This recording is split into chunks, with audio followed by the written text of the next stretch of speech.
உலகெங்கிலும் இருக்கும் spiritual tax நேயர்கள் அனைவருக்கும் வணக்கம். நான் உங்கள் ராம்ஜி. சனி வக்ர பயிற்சி ஊரெல்லாம் தேடுகிறது. இங்க ராம்ஜி சுவாமிகள் எங்க, ராம்ஜி சுவாமிகள் எங்க? ஏன்னா நம்மளை தேடுறாங்க, சனியை தானே தேடணும். சார், சனியோட பிராண்ட் அம்பாசிடர் நீங்கன்னு சொன்னாங்க. ஆமா, நான் தான். சனி கொடுத்தால் எவர் தடுப்பார்? சனியை போன்ற ஒரு நல்ல கிரகம் உலகத்தில் யாரும் இல்லை. இந்த கிரகம் இந்த 13ஆம் தேதி, அதாவது ஜூலை 13 ஆல்ரெடி வெண்ட், ஜூலை 13ஆம் தேதி வக்ரமாகி மீனத்திலே நவம்பர் 27ஆம் தேதி வக்ர நிவர்த்தி அடைகிறது. அதாவது இந்த 100 சில்லற நாள் சனி வக்ரகதியில் பிரவேசிக்கிறார். வக்ர சனியின் உக்கிர கோபங்கள் அப்படின்னு நம்ம சொல்லலாம். பட் ஆனால் உண்மை என்ன அப்படின்னா, ஒரு கோபமும் கிடையாது. சனியை பற்றி நெகட்டிவாக எல்லாரும் போர்ட்ரேட் பண்ணிகிட்டே இருக்காங்க. சனியை போன்ற ஒரு தெய்வம் யாரும் இல்லை. எந்தெந்த ராசிக்காரங்களுக்கு என்னோட டயலாக் அப்ளை ஆக போது, சனி யாருக்கெல்லாம் கொடுக்க போகிறார், எவர் தடுத்தாலும் அருள்மழை யாருக்கெல்லாம் கொட்ட போகிறது என்பதை பார்க்கலாம்.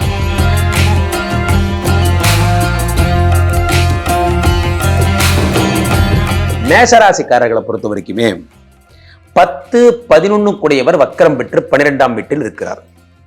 நிறைய பேர் என்ன நினைக்கிறீங்கன்னா, தொழில்காரகன் லாபாதிபதி அவர் 12ஆம் வீட்டில் மறையும் பொழுது தொழிலில் ஒரு சின்ன டிராப்பேஜ் வருவதற்கான வாய்ப்புகள். தொழிலில் அப்படிலாம் இருந்தது இந்த 7.5 சனி வரும்போது. மேஷராசி வரும்போது எல்லாரும் ஐயோ மேஷராசிக்கு 7.5 சனி வந்துருச்சு, உமக்கு 7.5 ஆரம்பிச்சிருத்து ஓய் அப்படின்னு சொன்னாங்க. ஆனால் இப்போ என்னன்னா, 12ஆம் வீடு என்பது விரயஸ்தானம். விரயஸ்தானத்திலே சனி 2.5 வருடமும், ராசியிலே 2.5 வருடமும், ராசிக்கு அடுத்த 2.5 வருடமும் சனியினுடைய குணம். 12ஆம் வீட்டிலே இருக்கின்ற சனி பகவான் 2.5 வருடம் இருக்க வேண்டியவர் வக்ரம் பெறுகிறார். இதுக்கு அர்த்தம் என்ன? அர்த்தம் என்னவென்றால், 10 கூடியவன் கெட்டுவிட்டான், கெட்டவன் வக்கரமாகிறான். அப்ப என்ன ஆகும்னா, minus into minus equal to plus. திடீர்னு வேலை கிடைக்கக்கூடிய அமைப்புகள், திடீர்னு தொழில பிரமாதமா வந்துருவீங்க.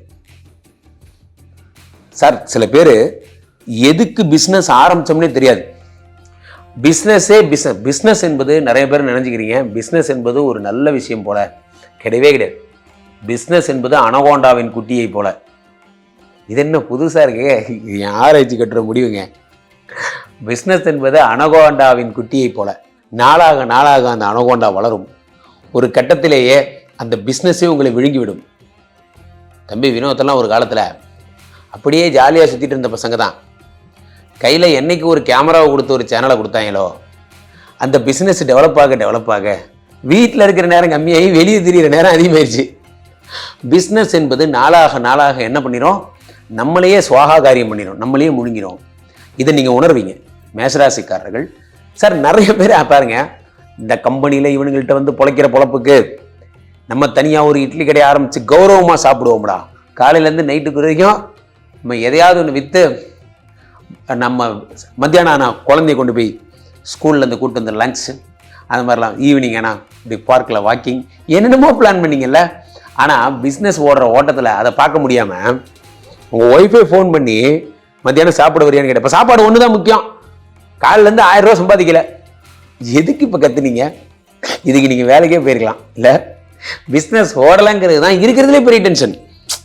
அப்படி ஒரு காலகட்டத்தில் இருந்தவர்கள் யாரெல்லாம், கம்பெனி ஓடவே மாட்டேங்குது சார், காலையில் கடை திறந்து வச்சேன்னா, இதில் யார் ஒரு கொடுமைன்னா, சாப்பாடு கிடையாது ஓடிடும். சரி, ஏதாவது சாப்பிட்றவங்க இன்னைக்கு இப்போ காலைல சாப்பிட்லன்னா மத்தியானம் நம்ம கடையில் வந்து சாப்பிட போகிறான். இந்த மருந்து கடை வச்சிருக்கிறவங்க நிலைமையெல்லாம் கொஞ்சம் யோசிச்சு பாருங்க. அவங்களுக்காக வியாதி வந்தால் உண்டு, எவனுக்காவது வியாதி வந்து அவன் அந்த மாத்திரையை வாங்கினா உண்டு. இதுக்காக அவன் என்ன, கடவுளே இந்த ஏரியாவில் இருக்கிற மக்களுக்கெல்லாம் வியாதி வரணும்னு அவன் வேண்டிக்கவா முடியும்? இதில் ரொம்ப சென்சிட்டிவான பிஸ்னஸ்லாம் இருக்குது சார். அவர்களுக்கெல்லாம் கூட நான் சொல்லும் போது ஜாலியாக இருக்கும், ஆனால் அதில் இருக்கிற பொருளை புரிஞ்சுக்கிங்க. ஓடாத கடை ஓடும் என்று சொல்லுகிறேன். 10 கூடியவர் வக்கரம் பெறுகிறார். அப்போ என்ன ஆகும், தொழில் பிச்சுக்கிட்டு ஓடும், உட்கார நேரம் இருக்காது. என்னங்க சொல்கிறீங்க, நம்ம கடைக்கே அவ்வளோ கூட்டம்? ஆமாம், நம்ம கடை தான். ஐயோ, நான் பேரை பார்க்க மாட்டேனே, சாரி பக்கத்து கடைக்கு வந்துட்டேன் போல இருக்கு. ஏங்க, இது நம்ம கடை தாங்க. நம்ம கடையில் இவ்வளோ கூட்டம் வந்து நான் பார்த்ததே இல்லையாப்பா, ஃபஸ்ட் டைம். இனிமே பார்ப்பீங்க. இந்த படத்தில் வரும்ல, பிகில் படத்தில் வர மாதிரி ஃபுட்பால் விளையாட்டு பார்த்துருக்கியா? இனிமே பார்ப்பேன். அந்த மாதிரி கடையில் கூட்டம் வந்து பார்த்துருக்கியா? இனிமே பார்ப்பேன். ஸோ அந்த மாதிரி கூட்டம். இதில் என்ன ஒரு கொடுமைனா, இந்த 11 கூடையவனும் மைனஸ் ஆனவன் ப்ளஸ் ஆகிறான். அப்போது லாபம் அதிகமாகிறது. 2 ரூபா பொருளுக்கு 2000 ரூபா கொடுத்துட்டு இருந்தான் சார். பெரிய பெரிய சூப்பர் மார்க்கெட்லாம் போனீங்கன்னு வச்சுக்கோங்க, பெரிய பெரிய சூப்பர் மார்க்கெட்லாம் போனீங்கன்னா 2 ரூபா பொருள் 2000 ரூபா, 50 காசு. இது இப்படி 50 காசாக நான் வந்து என்னைக்கையா சம்பாதிக்கிறது? 100 பொருள் விற்றாதாயா 5 ரூபா, அந்த மாதிரி. இப்போது 1000 பொருள் விற்றா எவ்வளோ ஆகும்? 1,00,000 பொருள் விற்றா எவ்வளோ ஆகும்? அந்த மாதிரி பிஸ்னஸ் டெவலப் ஆகும். சின்ன லாபம் பெரிய பிஸ்னஸ், சின்ன கல்லு பெரிய பிஸ்னஸ், அந்த மாதிரி சின்ன லாபத்தில் பெரிய பிஸ்னஸ். ஆனால் இப்போ இனிமே 11 கோடி வக்கரம் பெறும் பொழுது லோக்கலைஸ்டு ஐட்டம்ஸ்க்கு ரேட் அதிகமாகும். லோக்கலைஸ்டு ஐட்டம்ஸ்க்கு ரேட் அதிகமாகும். நீ கடைகள்லாம் பார்த்துருக்கீங்களா? எத்தனை பேருக்கு இது தெரியும்னு தெரில. கடைகள்லாம் பார்த்தீங்கன்னா லேஸ் பாக்கெட் அதெல்லாம் போட்டிருப்பாங்க. லேஸ் பாக்கெட், அப்புறம் வந்து இந்த இது மேகி நூடுல்ஸ் எல்லாம் போட்டிருப்பாங்க. அதை பார்த்து நம்ம நினச்சிப்போம் மிகப்பெரிய பிஸ்னஸ் பேன், பிஸ்னஸ் மேக்னெட். இவர் ஒன்றும் கிடையாது. அந்த பேக்கெட்லாம் விற்றீங்கன்னா ₹1 லாபம் கிடைக்கும், அவ்வளோதான். ஆனால் பக்கத்தில் ஒரு தேன் மிட்டாய் கடைக்காரன் ஒருத்தர் போட்டிருப்பான், பார்த்துருக்கீங்களா? ஒரு தேன் மிட்டாய் கடலை மிட்டாய் எல்லாம் போட்டிருப்பாங்க. பார்த்தீங்கன்னா நம்மளோட நல்லா சம்பாதிப்பாங்க. காரணம் என்ன அப்படின்னா, இது எதுவுமே பிராண்டு கிடையாது. இது எதுவுமே பிராண்டு கிடையாது. இல்லை குடிசை தொழிலில் பண்ணுறது, வித்தா ஓடுது. சார் சீரியஸாக சொல்கிறேன், பிராண்டில் நீங்கள் சம்பாதிக்கிற காசை விட நான் பிராண்டில் நீங்கள் சம்பாதிக்கிற காசு தான் அதிகம். அப்போ 11 கோடியவன் வக்கரம் பாகம் பெறும்பொழுது பிராண்டை விட்டுறணும். பிராண்டை விட்டுட்டு நான் பிராண்டிங் பொருட்களை நிறையா பிராண்ட் பண்ணிங்கன்னா, சாதாரண பொருள் அது நீங்கள் ஒரு கடை வைக்கும் போது பிச்சுக்கிட்டு ஓடும். ஸோ அப்போது மேஷராசிக்காரர்களுக்கு தொழிலும் லாபமும் அதிகமாக போகிறது. லாபஸ்தானத்தை கொட்டி கொட்டி கொடுப்பதால் 2 ரூபா பொருள் இனிமேல் 5 ரூபாய்க்கு ஓடும். சார் வந்ததுலேருந்து கடை லாபம் இதை பற்றியே பேசுகிறீங்க, வேறு என்னங்க பேசுறது? சனி 10, 11 கூடியவர், தொழில் ஸ்தானாதிபதி, தொழிலை பற்றி பேசுகிறார். அவருக்கும் லவ்ங்கிற டிபார்ட்மெண்ட்டுக்கும் சம்மந்தமே கிடையாது. அவர் ஹீஸ் ஒன்லி டீலிங்கை போட்டு work and work related, love only மாரி இவர் work and work only. So முதல்ல பொழப்ப பாரு மேன். ஸோ அப்போ மேசராசிக்காரர்களுக்கெல்லாம் சிறப்பு. பொறுப்புணர்வுக்கும் ஆளுமைக்கும் பேர் போன மேசராசிக்காரர்களுக்கு வந்து இந்த நம்ம சனி வக்ர பயிற்சி என்ன மாதிரியான பலன்களை கொடுக்க போகுது அப்படின்னு பார்க்க போகிறோம். ஏற்கனவே வந்து மேசராசிக்காரர்களுக்கு வந்து பார்த்திங்கன்னா 7.5 சனி போய்கிட்டு இருக்குது. இந்த 7.5 சனி காலத்தில் இருந்துட்டு இருக்கக்கூடிய நேரத்தில் வந்திருக்கக்கூடிய இந்த வக்ர காலம், சனியுடைய வக்ர காலம் என்ன மாதிரி பலனை கொடுக்க போகுதுன்னு பார்க்க போகிறோம். அதாவது மேசராசிக்காரர்கள் அப்படின்னு பார்த்தீங்கன்னா இவங்க வந்து எந்த இடத்துல ஸ்ட்ராங் அப்படின்னா ஆளுமை திறனில் ஸ்ட்ராங்கு, பொறுப்புணர்ச்சியை வந்து பொறுப்புணர்வு தனக்கான பொறுப்புகளை தட்டி கழிக்காத நபர்களாக இருக்கக்கூடியவங்க யாருன்னு கேட்டிங்கன்னா மேசராசிக்காரர்கள் தான். ஒரு நிர்வாகத்திறன் வலுவாக கொண்ட ஒரு ராசிக்காரர்களாக மேசராசிக்காரர்கள் இருந்துட்டுருக்கீங்க.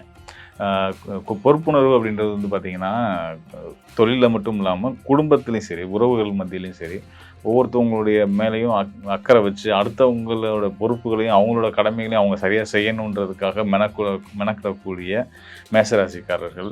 நீங்கள் இந்த மாதிரியெல்லாம் வந்து ரொம்ப பொறுப்பாக இருக்கிறதுனால, ரொம்ப பர்ஃபெக்டாக இருக்கிறதுனால, கிட்டத்தட்ட ஒரு மிலிட்ரி ஆஃபீஸராகவே வாழ்கிறதுனால தான் வந்து உங்கள் வாழ்க்கையில் நிறைய சங்கடங்களையும் அவப்பெயர்களையும் சந்திச்சிட்ருக்கீங்க.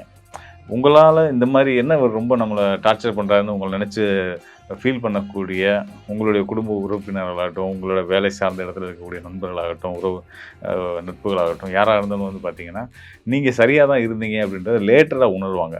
உங்களோட அருமை அன்னைக்கு புரியலைனாலும் எதிர்காலத்தில் கண்டிப்பான முறையில் அவங்களுக்கு தெரிய வரும். அதனால் வந்து நீங்கள் உங்கள் லைஃப்பில் வரக்கூடிய சங்கடங்களை பற்றி என்றைக்கு நீங்களும் ஒரி பண்ணதும் கிடையாது, யாரை கண்டு பயப்பட்டதும் கிடையாது, கவலைப்பட்டதும் கிடையாது.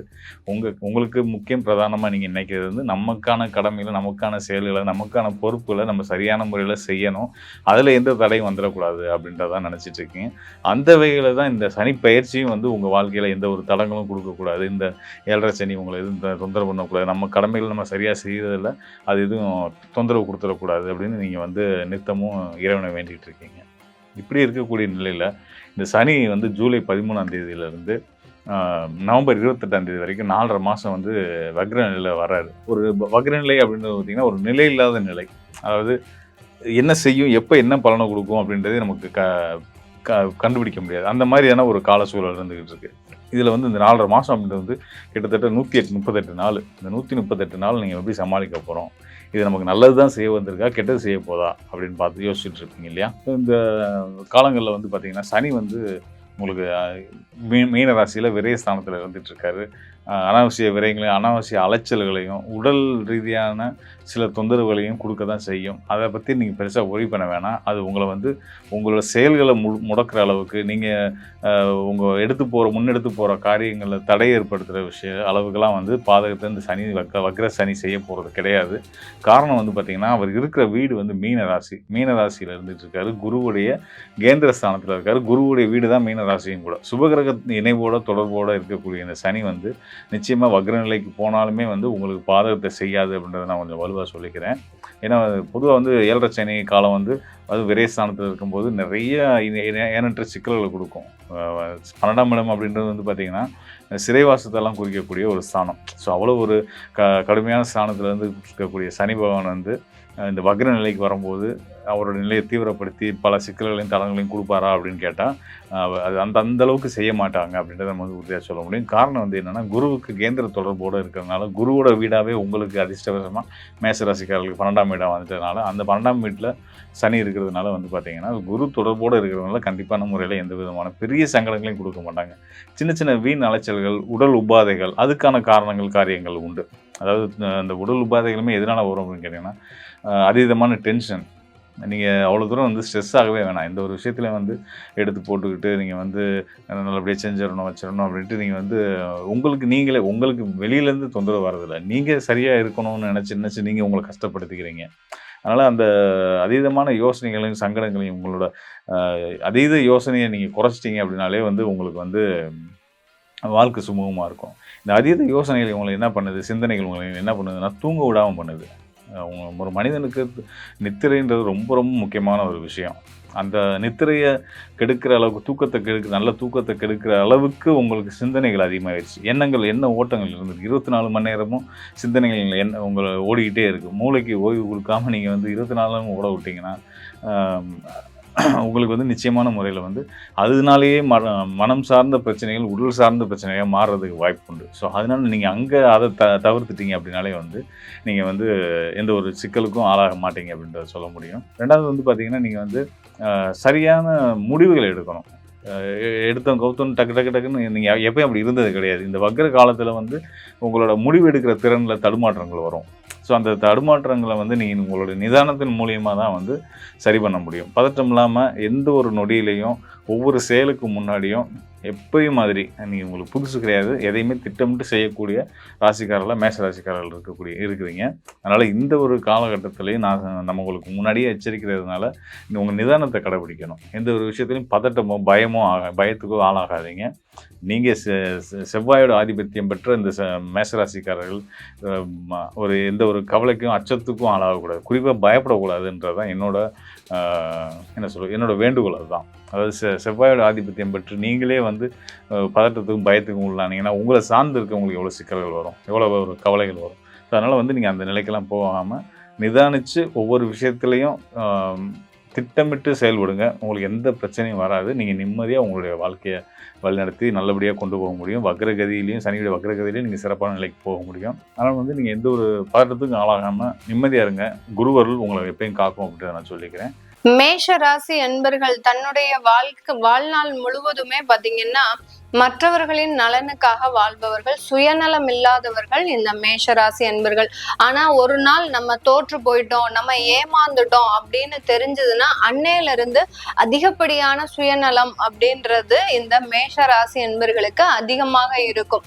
மற்றவர்களுக்காக எதையுமே எதிர்பார்க்காம செஞ்சிட்டு இருக்கக்கூடியவர்கள் இந்த மேஷராசி அன்பர்கள். ஆனா இவர்களை சார்ந்து இருப்பவர்கள் இவர்களை ஏமாற்றும் எண்ணத்தோடு பழகுறாங்க அப்படின்னு என்னைக்கு இந்த மேஷராசி அன்பர்களுக்கு தெரியுதோ அன்றிலிருந்தே பாத்தீங்கன்னா அவர்களினுடைய உறவுகள் எதுவாக இருந்தாலும் சரி, கண்ண மனைவி கணவன், அடுத்து பாத்தீங்கன்னா பெற்றோர்கள், அடுத்து இவர்களினுடைய குடும்பத்தார்கள் யாரா இருந்தாலும் அந்த உறவை உடனே ஒரு துண்டிக்கக்கூடிய ஒரு நபர்களாக தான் இந்த மேஷராசி என்பர்கள் இருப்பாங்க. வாழ்நாள்ல பாத்தீங்கன்னா அதிகப்படியான வருமானம் சேர்க்கணும், அதுவும் நேர்மையாக சம்பாதிக்கணும் அப்படின்ற ஒரு லட்சியம் அதிகமாக இருக்கும். சமுதாயத்துல ஒரு உயர்ந்த அந்தஸ்துல எப்போதுமே இருக்கணும். என்னைக்குமே நம்மை சார்ந்தவர்களும் நாமும் அந்த சமுதாயத்துல ஒரு தரம் தாழ்ந்து இருந்துடக்கூடாது, ஒரு தரம் தாழ்ந்து பேச்சை கூட நம்ம கேட்க கூடாது அப்படின்றதுல முக்கியமான ஒரு லட்சியத்தோட இருப்பவர்கள் இந்த மேஷராசி என்பவர்கள். இவர்களுக்கு அந்த 12ஆம் இடமான அந்த விரயஸ்தானத்துல அந்த சனி பகவான் வக்ரம் அடைகிறார். இந்த விரயஸ்தானம்ன்றது பாத்தீங்கன்னா அதிகப்படியான செலவுகளை குடிக்கக்கூடிய ஒரு ஸ்தானம். அடுத்து பாத்தீங்கன்னா உங்களுடைய தூக்கத்தை, அடுத்து உங்களுடைய நிம்மதியை கொடுக்கக்கூடிய ஒரு ஸ்தானம். நிம்மதியை கெடுக்கக்கூடியதும் அந்த 12ஆம் இடம் தான். அந்த இடத்துல அந்த சனி பகவான் வக்ரத்தன்மை பெறுகிறார் அப்படின்ற போது இது நாள் வரைக்கும் இருந்த விரயங்கள், அதாவது விரயங்கள் பாத்தீங்கன்னா சுப விரயங்களாகவும் இருக்காது. ஏதோ ஒரு நம்ம ஒரு இடத்துல இன்வெஸ்ட்மெண்ட் போட்டோம், அந்த ஒரு செலவு இருந்தது, நம்மளுடைய காசு ஏதோ ஒரு இடத்துல பாதுகாப்பாக இருக்கு அப்படின்ற மாதிரியாகலாம் இந்த மேஷ ராசி என்பர்களுக்கு இருக்காது. உங்களுடைய காசு போனதுதான், திரும்ப அதை பெற முடியாத அளவிற்கு சில விரயங்கள்லாம் இந்த மேஷ ராசி என்பர்களுக்கு இருந்திருக்கும். அதே சமயம் நிதிரையின் அளவு மிக குறைவாக இருந்திருக்கும். ஒரு 24 மணி நேரத்துல இவங்க ஒரு 3 மணி நேரம் தூங்குனா ஒரு பெரிய விஷயம். அந்த அளவுக்கு ஒரு கடினமான ஒரு உழைப்புகள், கடினமான முயற்சிகள், உடல் உழைப்பு அப்படின்றது இவர்களை மாதிரி, இந்த மேஷராசி அன்பர்களை மாதிரி யாராலையுமே போடவே முடியாது. அந்த அளவுக்கு நடுராத்திரி, அடுத்து பாத்தீங்கன்னா அதிகாலையில ஒரு 2 மணிக்கு எழுந்திரிச்சு வேலையை செய்யறது, அடுத்து பாத்தீங்கன்னா நேரம் பகல் பாராமல் தூங்காமல் தன்னுடைய வேலையை மட்டுமே நம்பி இருப்பவர்கள் இந்த மேஷராசி என்பர்கள். அந்த வேலையில இருந்து வருமானம் வரக்கூடிய அந்த பண வருவாயும் பாத்தீங்கன்னா தேவையில்லாத செலவுகளுக்கு போயிருக்கும். ஒரு இடத்துல போட்டிருப்பீங்க, அது லாக் ஆயிருக்கும், அது திரும்ப வருமா வராதான்ற ஒரு உத்தரவாதமும் கிடையாது. அந்த அளவுக்கு ஒருத்தரை நம்பி நீங்க சில விஷயங்களை செய்யும் போது அது ஏமாற்றத்தை அதிகப்படியாக இந்த மேஷராசி என்பர்களுக்கு இந்த விரய சனியாகப்பட்டது கடந்த ஒரு 6 மாதங்களாக கொடுத்துட்டு இருக்கு. இப்போ இந்த 12ஆம் இடத்துல வரக்கூடிய அந்த சனி பகவான் வக்ரத்தன்மை அடையும் போது இந்த காலகட்டத்துல உங்களுக்கு நல்ல ஒரு முன்னேற்றம், உங்களுடைய வேலை நீங்க ரொம்ப சுறுசுறுப்பாக பண்ணுனா கூட இந்த இடத்துல ஒரு மந்த தன்மைன்றது இருந்திருக்கும். என்னடா இது, நம்ம அயராது உழைக்கிறோம், ஆனாலும் நமக்கு ஏதோ ஒரு மந்த தன்மை இருக்கு, எந்த இடம் எடுத்தாலும் தடையும் தாமதங்களும் அதிகமாக இருக்கு அப்படின்ற மாதிரியாக ஒரு மந்த தன்மை அதிகமாக இருக்கும். இந்த 4.5 மாதங்களுக்கு இந்த மந்தத்தன்மை முழுவதுமாக நீங்கி உங்களுடைய சுறுசுறுப்புக்கு ஒரு அங்கீகாரம் கிடைக்கிறதுக்கும் உங்களுடைய வேலைக்கு ஒரு உத்தரவாதம் கிடைப்பதற்கும் உண்டான ஒரு மாதமாக தான் இந்த 4.5 மாதங்கள் இருக்க போது. இந்த சனியினுடைய வக்ர பார்வை உங்களுடைய குடும்பஸ்தானத்தை பார்க்கிறார். அப்படி இருக்கும்போது அந்த குடும்பஸ்தானத்துல உங்களுக்கு இருக்கக்கூடிய பிரச்சனைகள் மிக துரிதமாக முடிவுக்கு வரக்கூடிய ஒரு நேரமாக இருக்கும். உறவு முறைகள்ல நிறைய கருத்து வேறுபாடுகள், உறவு முறைகள்ல பிரிவினைகள், ஒருத்தரை நம்பி நீங்க ஒரு நாட்டுக்கே போறீங்க அப்படின்னா அந்த இடத்துல நீங்க ஏமாற்றப்பட்டிருப்பீங்க. இத்தனைக்கும் அவர் நெருங்கிய உறவுகளாக தான் இருந்திருப்பாரு. இப்படி எல்லாம் அந்த உறவுகள் மூலமாக ஏமாற்றப்பட்ட அந்த மேஷ ராசி என்பர்களுக்கு இந்த சனி வக்ரமாகப்பட்டது மிக பெரிய அளவுல அந்த உறவு முறையுள்ள இருக்கக்கூடிய சிக்கல்களை, இருக்கக்கூடிய ஒரு பிரச்சனைகளை தீர்க்கக்கூடிய ஒரு நேரமாக தான் இருக்க போகுது. கணவன் மனைவி ஒற்றுமை அப்படின்றது மிக பெரிய அளவுக்கு நல்ல ஒரு மாற்றங்களாக இருக்கும். இதே இந்த சனி பகவான் வக்ரத்தன்மை அடையும் போது அந்த 11ஆம் இடத்துல இருக்கக்கூடிய ராகு பகவானும் சேர்ந்து இந்த கிரகங்களோடு பயணிக்கும் போது இந்த சனியினுடைய தன்மை மிகவும் வேகமாக பொருளாதார வளர்ச்சியில எந்த அளவுக்கு பின்னடைவு இருந்தாலும் அந்த பொருளாதார வளர்ச்சின்றது மிக அதிக அளவுக்கு மாற்றத்தை தரக்கூடிய ஒரு நேரமாக இருக்கும். பொருளாதார வளர்ச்சி வந்துருச்சுனாலே ஆட்டோமேட்டிக்காக குடும்ப உறவுகள்ன்றது ஒரு பெரிய கருத்து வேறுபாடுன்றது இருக்காது. இந்த காலத்துல கலியுகத்துல பொருளாதாரம் மட்டுமே உறவுகளுக்கும் ஒரு ஆதாரமாக இருக்கிறதுனால இந்த சனியினுடைய தன்மையும் கலிகாலத்திற்கு ஏற்ற மாதிரி தான் இந்த சனி வக்ரத்தன்மை அடையும் போது, அந்த பொருளாதார உயர்வை அடையும் போது இந்த மேஷராசி என்பர்கள் அதிகப்படியான உறவு முறைகள்ல நிறைய ஒரு மகிழ்ச்சியான ஒரு அனுபவங்களை அனுபவிக்கக்கூடிய ஒரு தருணம். நிறைய பேருக்கு பாத்தீங்கன்னா இதே காலகட்டத்துல விவாகரத்தும் ஆகும். ஏன்னா ஒரு டெவலப் கமிட்மெண்ட்டை நோக்கி போகும்போது இந்த ராசி என்பர்கள் மறுமண வாழ்க்கையும் நோக்கி பயணம் செய்வார்கள். அந்த மறுமண வாழ்க்கையாகப்பட்டது உங்களுக்கு நல்ல ஒரு மாற்றத்தை கொடுக்கணும் அப்படின்னு அந்த சனியினுடைய வக்ரத்தன்மை தீர்மானிக்கும் போது அந்த விவாகரத்தாகப்பட்டது மிக துரிதமாக முடிவுக்கு வந்து மறுமண வாழ்க்கையாகப்பட்டது மிக வேகமாக உள்ள நுழையிறதுக்கு உண்டான ஒரு முறையும் இந்த மேஷ ராசி என்பர்களுக்கு இருக்கும். நிறைய வாழ்க்கையில தோல்விகளை சந்தித்த, அதாவது முதல் திருமணத்துல தோல்விகளை சந்தித்த இந்த மேஷ ராசி என்பர்களுக்கு இரண்டாவது திருமணம் நல்ல ஒரு மாற்றத்தையும் ஒரு நல்ல ஒரு அங்கீகாரத்தையும் சமுதாயத்துல கொடுக்கும். முதல் திருமணம்லாம் பாத்தீங்கன்னா உங்களுடைய அண்டை அயலார் வீட்டுல பாத்தீங்கன்னா மிகப்பெரிய அளவுக்கு அவமானப்பட்டிருப்பீங்க. எப்ப பார்த்தாலும் சண்டை, எப்ப பார்த்தாலும் ஒரு அடிதடி சண்டைகள். அடுத்து பாத்தீங்கன்னா தேவையில்லாத ஒரு பேச்சுக்களை கேட்கறது, இந்த வார்த்தை தான் இந்த மாதிரி தான் இருக்கணும்ன்றது கிடையாது. ஒரு நாகரிகம் இல்லாத ஒரு வார்த்தைகளை எல்லாம் அந்த குடும்பத்துல இருக்கிறவங்க இந்த மேஷ ராசி என்பர்களை மிக கடுமையாக சாடி இருப்பாங்க. ஆனாலும் அந்த மேஷ ராசி என்பர்கள் அந்த இடத்துல ரொம்ப பொறுமையா ரொம்ப பக்குவமா சில விஷயங்களை ஹேண்டில் பண்ணியிருப்பாங்க. அதற்குண்டான ஒரு பிரதிபலனாக தான் இந்த சனி வக்ரத்தன்மை அடையும் போது அந்த உறவுகளை பிரிந்து மீண்டும் ஒரு நல்ல உறவுக்குள் அந்த வாழ்க்கை ஏற்படுவதற்குண்டான ஒரு நேரமாக தான் இருக்கும். இந்த காலகட்டத்துல அந்த சனியினுடைய பார்வை உங்களுடைய 6ஆம் இடத்துல விழறதுனால வக்ர பார்வையாக தான் பார்க்கிறார். சனியினுடைய பார்வை இப்போ சாதாரண பார்வை கிடையாது, வக்ர பார்வையாக பார்க்கும் போது கடன்ல இருக்கக்கூடிய சில தொழில்கள் மீட்டெடுக்கக்கூடிய ஒரு நேரம். கடனால அந்த தொழிலை மீட்டெடுக்கவே முடியாது அப்படின்னு போன தொழில் எல்லாமே மீண்டும் சுதாரிச்சு அந்த ஒரு சுறுசுறுப்பாக கூடிய ஒரு தருணம். அடுத்து பாத்தீங்கன்னா நிறைய பேர் பாத்தீங்கன்னா மார்க்கெட்டிங் இண்டஸ்ட்ரீஸ்ல இருப்பாங்க. ஏன்னா மேஷராசி அன்பர்களுக்கு அலையிறதுன்னா ரொம்ப பிடிக்கும். அலைஞ்சு வேலை செய்யணும், நல்ல ஒரு உடல் உழைப்பை கொடுக்கணும் அப்படின்ற மாதிரிலாம் நிறைய பேர் வேலை செய்வாங்க. அந்த மாதிரியாக இருக்கக்கூடிய தொழில்கள்லாம் அந்த கடனால மிக பெரிய அளவுக்கு வீழ்ச்சியை சந்திச்சிருக்கோம். அந்த வீழ்ச்சி எல்லாமே இப்போ முடிவுக்கு வரக்கூடிய ஒரு நேரமாக தான் இருக்கும். நிறைய எதிரிகள் உங்களுக்கு காணாம போகக்கூடிய ஒரு சந்தர்ப்ப சூழ்நிலை இப்போ இந்த 4.5 மாதங்களுக்கு வரும். அலுவலகத்துல பாத்தீங்கன்னா உங்களை வேலை செய்ய விடாம நிறைய அலுவலக உதவியாளர்ல இருந்து உயரதிகாரிகள் வரைக்கும் நிறைய டார்ச்சர் கொடுப்பாங்க. நீங்க காலடி தான் எடுத்து வைப்பாங்க. உங்களை ஒரு மறைமுகமா தாக்குறதுலயே அவங்க ரொம்ப குறிக்கோளா இருப்பாங்க. அப்படிப்பட்ட அந்த அலுவலக நெருக்கடிகள் எல்லாமே உங்களுக்கு மறைந்து போகக்கூடிய ஒரு தருணம். இப்போ நீங்க சாதாரணமா ஒரு பார்வை பார்த்தாலும் போறோம், அந்த பார்வைக்கு 1000 அர்த்தங்கள் இருக்கும். அந்த அர்த்தத்துல அந்த சனி பகவான் வக்ர பார்வையாக தான் பார்க்க போறாங்க. அதனால உங்களுக்கு அந்த எதிரிகளினுடைய தொந்தரவு அந்த அலுவலக ரீதியாக முற்றிலுமாக குறைவதற்குண்டான ஒரு நேரமாக இருக்கும். யாரெல்லாம் வேலையை விடணும்னு நீங்க விருப்பப்பட்டீங்களோ அவங்க எல்லாருமே உங்களுடைய ஜாபை கண்டினியூ பண்றதுக்கும் முழுமையான அமைப்பு இந்த காலகட்டம் இருக்க போது. இந்த காலகட்டம் உங்களுடைய 9ஆம் இடத்தை சனி வக்ரபார்வையாக பார்க்கறதுனால தாயார் வழி தந்தை வழி இருக்கக்கூடிய அந்த சொத்துக்கள்ல மிகப்பெரிய ஒரு கருத்து வேறுபாடுகள் வந்து அவங்கவுங்களோட சொத்தை பிரித்து கொண்டு போறதுக்கு உண்டான ஒரு அமைப்பு இருக்கும்.